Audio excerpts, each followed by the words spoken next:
ముఖ్యమంత్రి పదవిని అడ్డదారిలో లాక్కున్నటువంటి విధానాన్ని కానీ వీటన్నిటిని గురించి కూడా చాలా స్పష్టంగా ఉంది చరిత్ర. ఇది లక్ష్మీపార్వతి చెప్పేటువంటి చరిత్ర కాదు.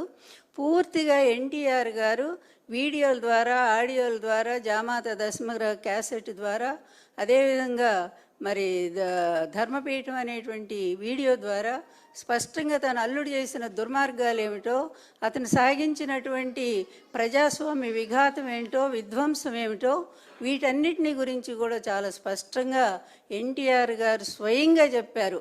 మీరందరూ ఎన్టీఆర్ వీర భక్తులని చెప్పుకుంటున్నారు కదా, చివరికి సిగ్గుమాలి ఈ చంద్రబాబు నాయుడు కూడా తాను ఎన్టీఆర్ అభిమానని, ఎన్టీఆర్ గారి యొక్క ప్రజాస్వామ్య విధానాల్ని తాను పరిరక్షిస్తున్నానని, ఆయన ఆశయాలను కొనసాగిస్తున్నానని, ఆయన మహాపురుషుడని, యుగ పురుషుడని ఈ విధంగా అతను కీర్తించడం చూస్తుంటే నిజంగా చాలా సిగ్గనిపిస్తోంది. వినేవాళ్ళకే సిగ్గనిపిస్తోంది. అతనికి ఎట్లాగూ సిగ్గులేదు. ఎందుకంటే ఇదే చంద్రబాబు నాయుడు ఎన్టీఆర్ని ఎంత తీవ్రంగా తిట్టాడండి.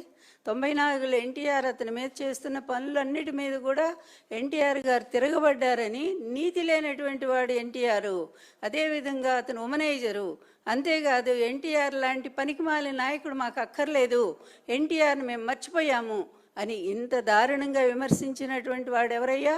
ఈ చంద్రబాబు నాయుడే కదా.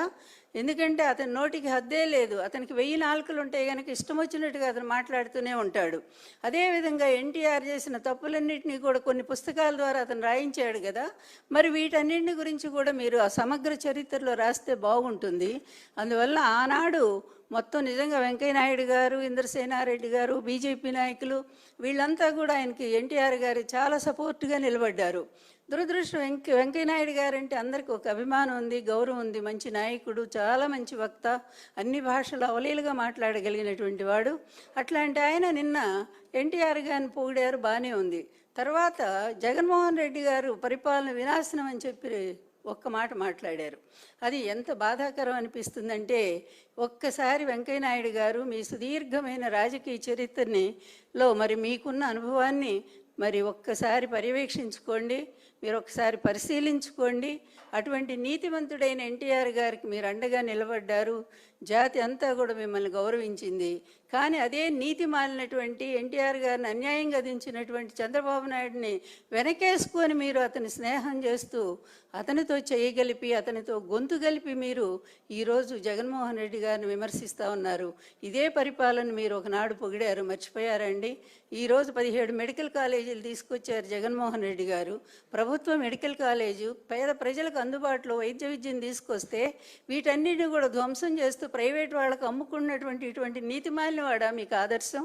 ఇటువంటి నీతి లేనటువంటి వాడా, ఇటువంటి అవినీతి పరుడా మీకు ఆదర్శం చెప్పుకోవడానికి? వెంకయ్యనాయుడు గారు దయచేసి ఆలోచించండి. మీరు ఒక చురక వేశారు నిన్న, బాగానే ఉంది అది. ఎందుకంటే ముందు పోలవరం కట్టండి, తర్వాత ఇంకొకటి ఏదో చెప్పారు, పోలవరం, అమరావతి పూర్తి చేయండి అని చెప్పారు. ఈ రెండు ఈ జన్మలో పూర్తి చేస్తాడండి చంద్రబాబు నాయుడు? మీరు ఒక్కసారి గుండె మీద చేసుకొని ఆలోచించండి వెంకయ్యనాయుడు గారు. అదేవిధంగా ఆ రోజు 95లో మీరంతా కూడా ఎన్టీఆర్ గారి పక్కన ఉన్నారండి? లేరు కదా. చంద్రబాబు నాయుడు పక్కకే వెళ్ళిపోయారు కదా. ఎందుకు వెళ్ళారండి మరి? ఆ రోజు 84లో అంత పరిరక్షకులైనటువంటి మీరు 94 వచ్చేసరికి ఎందుకు మీరు లేకుండా వెళ్ళిపోయారండి? అక్కడ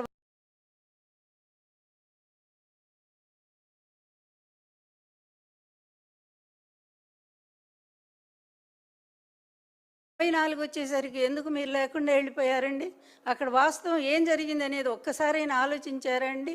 నిజంగానే మీ నాయకులు గొప్పవాళ్ళండి. అద్వానీ గారు కానీ, వాజ్పేయి గారు కానీ, వాళ్ళు ఫోన్ చేసి ఎన్టీఆర్ గారికి సానుభూతి చెప్పారండి. కానీ మీరు ఒక్కరోజు కూడా ఆయన కలిశారండి వెంకయ్యనాయుడు గారు?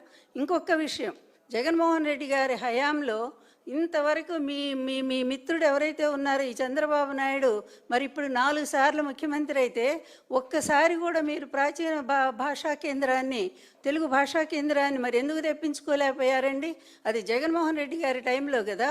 ఆయన వచ్చిన తర్వాత మీరు అడిగిన మేరకి కావల దగ్గర, మరి నెల్లూరు దగ్గర స్థలాన్ని ఇచ్చి, ఆయన 5 ఎకరాలు ఎంతో ఇచ్చారు, అంత స్థలాన్ని ఇచ్చి మీకు అక్కడ బెంగళూరులో ఉండేటువంటి ఆ ప్రాచ్య కేంద్రాన్ని తీసుకొచ్చి దానికి ఒక బిల్డింగ్ కూడా కట్టి అయిపోయింది కదండి. అది ఎవరి వల్ల జరిగిందండి? వినాశనకారి, విధ్వంసకారి జగన్మోహన్ రెడ్డి అయితే తెలుగు భాషకు అంత పట్టం కట్టేవారండి? మీరు కోరుకున్న ఆశయాన్ని జగన్మోహన్ రెడ్డి గారు కదా నెరవేర్చారు. అంతేకాదండి, నాడు నేడు క్రింద ఎన్నో విద్యాకళ స్కూల్స్ని ఎంత బాగు చేశారండి. మీరంతా ఆ రోజు మెచ్చుకున్న వాళ్లే కదండి. ఒకవైపు పరిపాలన, ఒకవైపు సంక్షేమం, మరొక వైపు అభివృద్ధి. కొన్ని వేల కోట్లు, లక్షల కోట్ల పెట్టుబడులు సాధించింది ఎవరండి? జగన్మోహన్ రెడ్డి గారే కదా. అదేవిధంగా ప్రాజెక్టులు ఎవరండి తీసుకొచ్చింది? జగన్మోహన్ రెడ్డి గారే కదా. మరి ఇన్ని రకాల ఇటు ప్రజల్ని చూసుకుంటూ మరొక వైపు రాష్ట్రాన్ని ముందుకు నడిపిస్తూ వేగంగా తీసుకుపోతుంటే ఈరోజు ఎంత దౌర్భాగ్య పరిపాలన ఉందండి.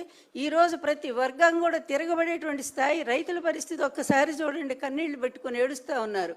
మీ ప్రాంతంలోనే కదా ఉల్లి రైతులేంటి, టమాటో రైతులేంటి, అదేవిధంగా మొన్నటిదాకా మిర్చి రైతులేంటి, అలాగే ఇన్ని రకాలుగా ప్రతి రైతు కూడా రోడ్డు మీదకి వచ్చి ఏడుస్తూ ఉన్నారే.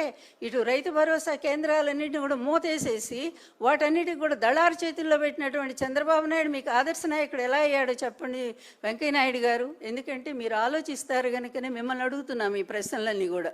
విధ్వంస పాలన అయింది కాదండి, ఇదిగో ఈ చంద్రబాబు నాయుడే విధ్వంసకర పరిపాలన. మామను వెన్నుపోటు పొడిచి ఆయన పదవిలోంచి దించేసి చివరికి ఆయన ప్రాణాలు కూడా తీసినటువంటి వ్యక్తి. ఆ రోజు నుంచి ఈ రోజు వరకు రైతులు ఉసురు పోసుకుంటూ బతుకుతున్నాడండి. అవినీతిలో 6 లక్షల కోట్లకు ఎగబాకిన వాడు ఇతను ఆదర్శ పరిపాలకుడు ఎలా అవుతాడండి?